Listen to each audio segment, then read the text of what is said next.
సామాజిక కార్యక్రమాల్లో చురుకుగా పాల్గొనే కోరమండల్ ఇంటర్నేషనల్ సంస్థ విజయవాడలో విద్యార్థులకు స్కాలర్షిప్స్ అందజేసింది. జిల్లాలోని 50 స్కూల్స్ ను సెలెక్ట్ చేసుకుని ప్రతిభ గల 100 మంది బాలికలను ఈ స్కాలర్షిప్స్ కు ఎంపిక చేసింది.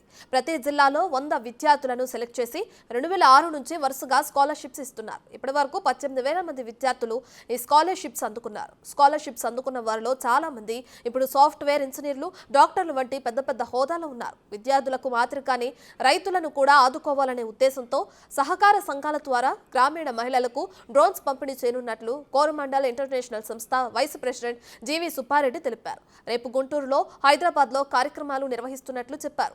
రైతులు అవసరమైతే తప్ప రసాయనాలు వాడొద్దని విజ్ఞప్తి చేశారు. అన్ని రంగాలలో మనం బాగా పేరు ప్రఖ్యాతి తెచ్చుకున్నాం. రాబోయే రోజులలో మన యువశక్తితోటి భారతదేశం ప్రపంచంలోనే హిమాలయాల ఎంత ఎదుగుతుందని ఆశిస్తూ మీ నుంచి సెలవు తీసుకుంటాం.